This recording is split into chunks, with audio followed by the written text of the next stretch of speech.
So tonight we're going to talk about the core system.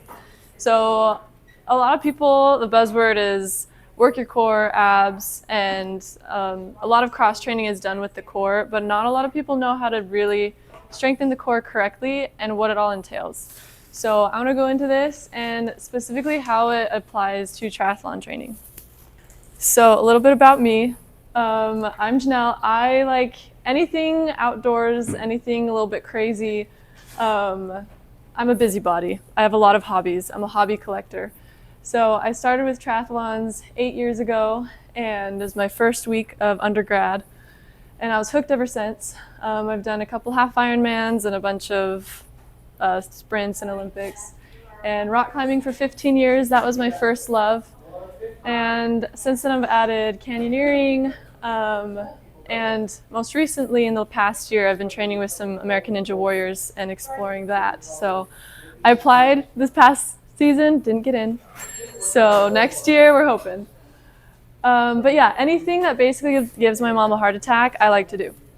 So right now I'm in physical therapy school. I'll start rotations pretty soon. And the plan is to be a pelvic floor specialist. So with that, I got my certification as a pregnancy and postpartum athleticism coach. So basically what that means is I help pregnant and postpartum women either stay active or return to activity before or after their delivery. So we'll get into it. So the goals for tonight, number one, to understand the parts and functions of the core system and how it relates to triathlon training, to gain deeper insight into how the pelvic floor works and what happens when it has problems, and also how to apply functional principles to triathlon training and pelvic floor maintenance. So you guys will walk away with some knowledge that you can apply literally tonight if you want. But first we gotta back up and think about just the general concept of foundations. So what is the purpose of a foundation? Let's just get some ideas going. What does a foundation do? And you can think building foundation. What's the purpose of construction, man? To build upon. Yeah, so it's a base to build upon. What else? Stability, provides stability. Something you can trust. Yeah, something you can trust. Nice. So we pretty much said these. A base, stability, is also an anchor. So even if the house sways a little bit, if it's on a firm foundation, it can still be stable. And it also distributes load. So what about our body's foundation? Our body needs these things. It needs stability and anchors. Let's get some ideas of what would be your body's version of a foundation. Your core, good answer. Did you look at my slides? For training, it's called a base. Yeah, like training a base, yep. What about in the standing? Like feet. A lot of people would say feet, yep. So their body's foundation can change depending on what it's doing. So here, the feet aren't even touching the ground.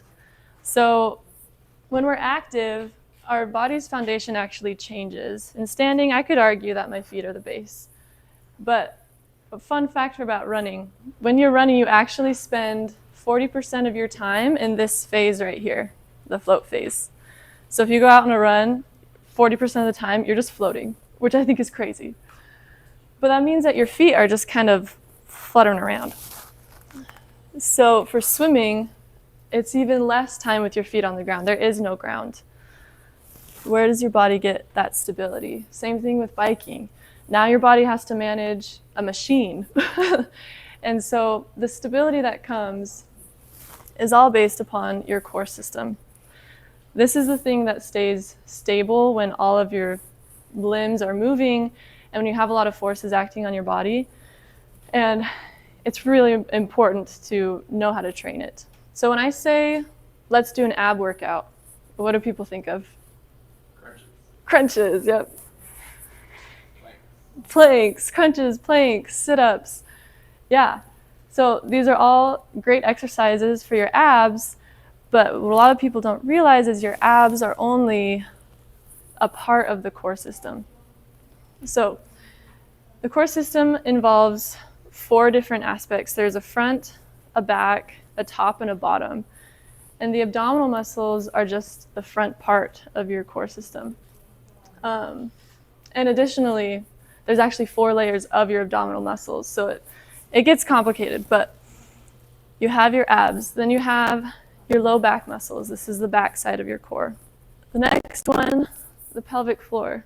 So this one is the one that a lot of pregnant women and new moms are really concerned with, and it's kind of a buzzword right now. It's gaining a lot of popularity, understanding what the pelvic floor is and how to train it and how to adjust for symptoms with the pelvic floor. But what people don't realize is everybody has a pelvic floor, including men. I had a friend come up to me at the climbing gym, and he was like, "Hey, I see what you're doing with like your Instagram. It's really cool. You're like promoting pelvic floor things." And I'm like, "Yeah, thanks. Thanks for mentioning that." And he was like, "So, do men have pelvic floors?" And I'm like, "Yes, of course. It's literally a quarter of your entire core system. Everybody has all of these aspects of your core." Also, if you don't know what your pelvic floor really is, a really easy way to think of it is it's all the muscles that touch a bicycle seat when you're sitting on your bike. So that's that part. And then your diaphragm. Nobody thinks of your diaphragm when you think of your core. It's the hidden gem of the core system, and it's the secret little ringleader, honestly, because your diaphragm is what cues all these muscles to coordinate and work together. And so that's why breathing is so important, and the timing of your breath sometimes with certain exercises to help these work together and work functionally to provide that stability. They're grouped in like well-known and lesser well-known portions, which we've kind of touched on, but they also complement each other. So how many people have experienced low back pain? That's like everybody, yeah. It's the number one reason why people go see a not a pelvic floor PT, a normal PT for just a chronic pain symptom is low back pain. And how many people got ab workouts from the PT? Yeah. So that's because these muscle groups are coupled. They complement each other. And similarly, the diaphragm and the pelvic floor also complement each other because they're opposites. And so if you go see a pelvic floor PT, it's a lot of breath work and a lot of understanding the top and bottom of your core system, which often gets overlooked. So the purposes of this core system, we've touched a little bit on it, talking about foundations. Specifically, I want to highlight these 3 functions: stability, pressure management, and movement. So stability comes when these muscles all work together to stabilize the hips, the pelvis, and the spine. And pressure management comes when they coordinate to manage the intra-abdominal pressure that can increase with breathing changes, with force changes, and positional changes. So it's kind of like a cylinder. So I have these cans to visualize.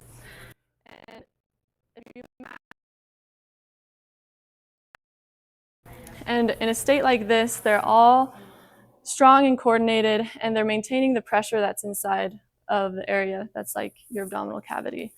And when it doesn't quite work right, it can cause problems, it can cause injuries, and that's why a lot of injuries happen. So to demonstrate this principle, I will ask for a special volunteer. So we have our really happy core system, and it's nice and strong. So we're going to demonstrate just how strong this core can be. So I'll have you stand on up. Now, this is going to simulate exercise. And you can see it can handle a lot. We put our cores through a lot. You can step down. And for a lifetime. And for a lifetime, yeah. So, but if we have a weakness or one of these players is not coordinating correctly, it's almost like we open this can. And just so you know, this is an example. This is not exactly what will happen to your core.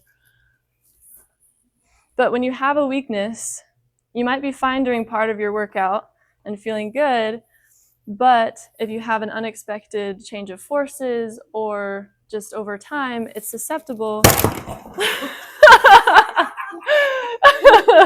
to an injury.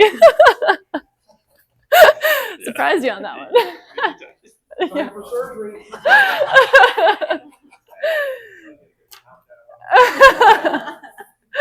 Nope, gotta have your wits about you. So your core isn't going to squish like a little can, but it shows the physics principles at play here when all of these parts of your core are working together or not quite working together. And so you can take a look at some of the common symptoms that come up when someone's core is not completely coordinated or strengthened. And one of the ones that people always forget are hernias and sports hernias. And this one is one that affects both men and women. And personally, I think most men, most people who experience hernias are men. And personally, I believe this is because we don't teach men how to manage this intra-abdominal pressure when we work out, when we lift really heavy. So that's just a little personal note and a little fact of that it's mostly men that get hernias. Okay, so what if you're not super worried about injury? There is a ton of facts and research on how training your core helps your performance. There are direct correlations. There's actually tons of research. I had a hard time picking just 3 studies. Running, we focus on running. Having a strong core system that's coordinated actually increases VO2 max and decreases metabolic rate. So after 12 weeks. And this is just crazy. The second one is it improves cycling and running economy compared to endurance training alone. So, yeah. Metabolic cost. Yeah, metabolic cost. Did I say rate? Yeah, so it decreases metabolic cost because they did EMGs on ab muscles before and after the training period. And what they found is that the trained individuals actually showed less muscle activation when they ran. So it means that their muscles are becoming more efficient at doing their job while expending less energy than the non-trained group. So they called it neuromuscular economy, where your nervous system actually gets more efficient at recruiting the motor units. Anyway, crazy jargon, but you become more efficient as you train your core, even in your running. And then lastly, we have the swimming effects, where your core is the only thing that's not moving when you swim. It has literally everything else moving around it. And so those who have a strong core and are stable in the core see improvements all across the board on their stats. So, what am I missing? This was just a shameless plug for adding some puns into my presentation. A coordinated system, a correct strength training program. And for many of us, what's missing is the pelvic floor aspect of it. So let's zoom in on just this part for just a little bit. And if you've heard anything about the pelvic floor, you might have heard of it compared to a hammock because it supports all the organs that are above it. But it also gives the impression that it just kind of sits there and is saggy, but that's not true. It's made of muscle. And so it's more like a trampoline, which means that when it experiences forces above it, it actually reacts and it can contract. And it does that coordinated with the rest of the system. So it also plays specific roles in bowel, bladder, and sexual function. And these are things that a pelvic floor PT will zoom in on a little bit more. So what do you do if you or someone you know has some symptoms that have to do with the pelvic floor? First thing is at least get evaluated by a pelvic floor PT.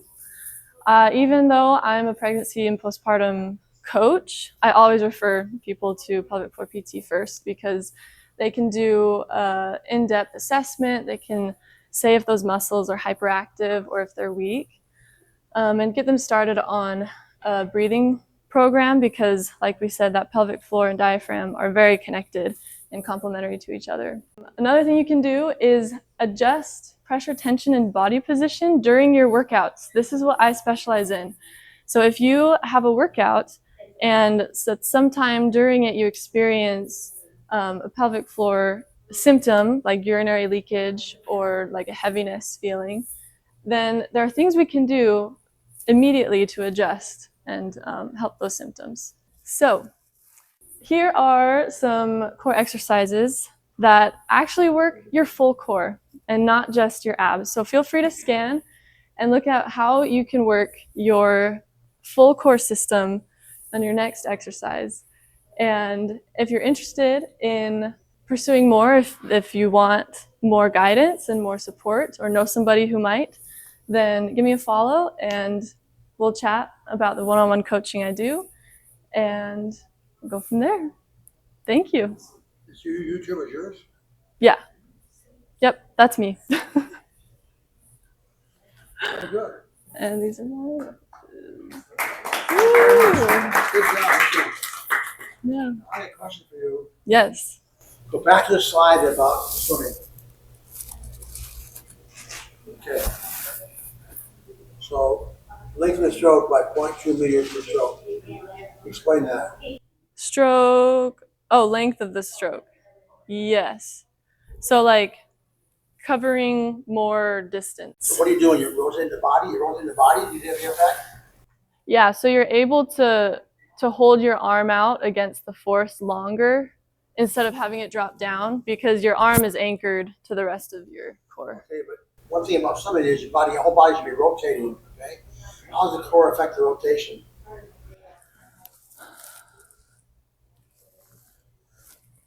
Well, as it rotates, it needs to change which muscles it's using to stay flat and not sink down when it rotates. So basically, increasing the stability will help it when you do that rotation to not like sink. The other question I got is, with core strength, if your core is strong, are you going to be flat in the water? And that's dropping a little bit? Can it help you become flatter? To sit higher in the water. Yeah, like flatter, like more aerodynamic. A lot of people drag a little bit. You lower the head, and they come up. But is core strength going to help that too also bad? Yeah. Yes, that's exactly what it's saying. What about one arm stronger than the other? Doesn't say that. I couldn't find a research article on that one. What's an example of something you can do? You were just saying, like, if you were experiencing some of these symptoms on a run, heavy, leakage, what are some things, like, just an example of something you can do so immediately you can start to adjust that? Yeah. So one of the biggest ones is for running in particular. There's a cue nose over toes. Basically, when a lot of especially women run, for whatever reason, we have a really like bouncy gait and we're kind of sit back. What we cue is to have a slight lean forward and that engages the glutes more.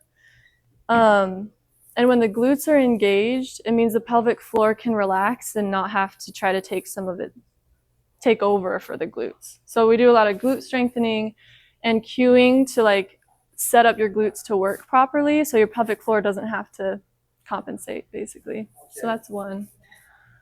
So typical triathletes, okay, they're on a tri-bike and they wobble at poor core strength. Oh, yeah. What do you do to improve that?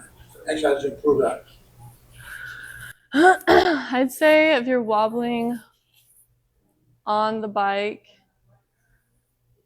you're stretched out. You're not quite laid down, but you're stretched out.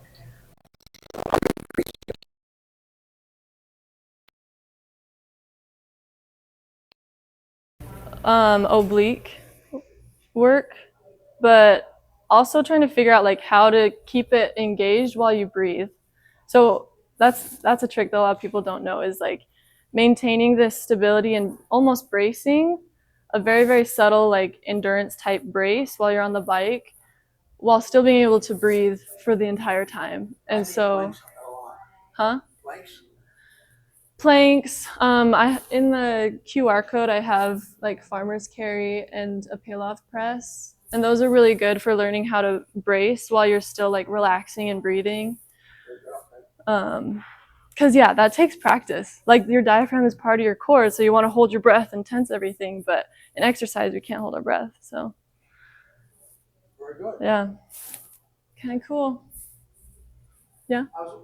Oh, I read something about swimming being one of the only sports that actually uses all of your core. Is that just because it's like it's impossible to swim without using our core in all the sports? But I just remember hearing specifically that swimming uses all the different core muscles. yeah. I don't really know what my question is there. Yeah. Yeah. So I mean, every part of your core is always engaged. Like they're all working together with every single breath, even like without you even realizing. With swimming specifically, it works all your ab muscles. So you have 4 layers of abs, not just like your 6-pack abs, which a lot of people think that's all you got. But yeah, it goes all the way around, like what we were saying. In all the motions, you're working all layers at a time, basically. So it's a really efficient core workout, is just swimming. Oh, did we have another one? I wanted to, it's cool. I want to plug yoga with that because, it's kind of a bundle of the question too. Can we go back to that slide where you had them grouped and like the known and the unknowns? Yeah. Yeah. When taught, I think properly, yoga, those 3 and 4 are being spoken to a lot. Yeah. On the pelvic floor. And then my question will be, in yoga we talk about abundha, which is, was kind of known as like an energetic lock of like energy that you're containing with the breath. But what I learned through more trainings and then massage school as well, that it's like there's some muscle there that we're cueing to do this bandha engagement, and it used to get cued as like, you have to pee, but there's no bathroom in sight. Like whatever muscles you're using to like hold that in starts to give access to where the bandha would be located. The deepest one, called Mula Bandha, which I think is pelvic floor. I was hoping you were going to have a couple of like anatomical visuals of it to talk to it maybe more. But that being said, have you heard of that? Yes. Yes, and I have. Is that helping students then get that lit up and kind of really understand like where it is, and the more we can keep it engaged is helping to strengthen it and is like practical and helping this whole equation? Yeah. So yoga and Pilates a lot of times too are really good for bringing that awareness to that area. I think that's something yoga has like way ahead of the time of understanding. And like with the because it's even sorry to catch up, but it's even cute when we do like inversion work. Yeah. We said like before it's time, like back in the day when the people are doing these crazy inversions, they're cueing it from pelvic floor stuff to lift yourself up. Kind of like it's like 3-dimensional. Oh, that's cool. Location versus just get up on your shoulders and hold yourself up. Yeah. Like everybody's typically thinking, and then like, well, I can't, my core's weak. We hear it all the time in the studio. I can't enhance it because of my core. I'm like, there's way more to it. Yeah. We do need to strengthen it, but like understanding your pelvic floor engagement. Yes. And like moving from that. Tai Chi kind of does, the center points. Yeah. So the cool thing with that is like each of these muscle groups are all like coordinated together, like they're connected. There's a co-contraction with everything. And so if you focus on the pelvic floor to like engage the bandha, then the other muscle groups will follow suit. And so I really like that cue because it is cueing the entire core through the pelvic floor, which is something that a lot of people don't even have awareness of how to What are some cue. cues you use with your clients to like engage the pelvic floor? Are there any other like? Yes, most of them are for females and they're not very like public appropriate. Okay, is it the Kegel one?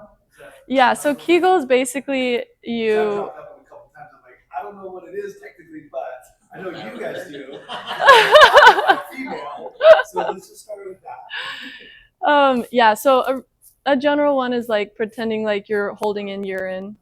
Another one is like you're trying to lift or pick something up with those muscles. Or trying, if you're a female, trying to like breathe through like a straw from that area. So there's varying degrees of specificness of the cues, but the first step for a lot of people is doing that breathing and just bringing awareness to the area, because those muscles will naturally relax and contract. And so that's the first step, is just to understand what that feels like. And then we can start to add the contraction and focus on that. But yeah, a good way to start is thinking about holding in urine is like.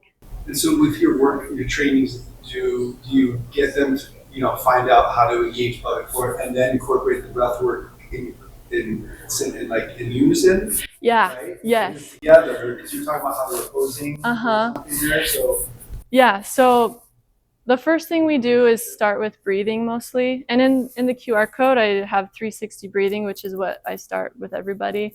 And basically it's learning how to expand everything, meaning your rib cage, relax and expand your belly, even thinking about breathing into your spine. And then as your diaphragm comes down, your pelvic floor will relax and lengthen. And then as you exhale, rib cage comes together, pelvic floor draws up, and belly button comes in and up as well. And so we start with the breathing because we're really trying to get people to realize that this is part of the whole system. And then once we're conscious of that, then it gets exciting, because then we bring it into like sports, and then we'll take them into like some lifts, and then we'll time breathing with like a squat. And so we'll notice as we exhale at the base coming up, we're engaging these muscles when the pelvic floor is most vulnerable at the bottom. And so you're actually recruiting your core when people have the most symptoms, which is the bottom of the squat. And so then once that becomes more natural, we move on to more impact sports, and then suddenly all these things are becoming more automatic, which is really cool to see. Yeah. Yeah. Very good. Anything else? Did you hear that, Anthony? Yoga helps with Yeah. And another thing with breathing in yoga, a lot of times like pregnant women or postpartum women who experience pelvic floor symptoms, when they do yoga, a cue we'll tell them is to actually try breathing reverse of what you normally would breathe. So instead of like on the lengthening motions, is it inhaling? Yeah, you exhale on the lengthening, because you're engaging all of these to provide support to tissues that are still healing. So kind of interesting little factoids, but yeah.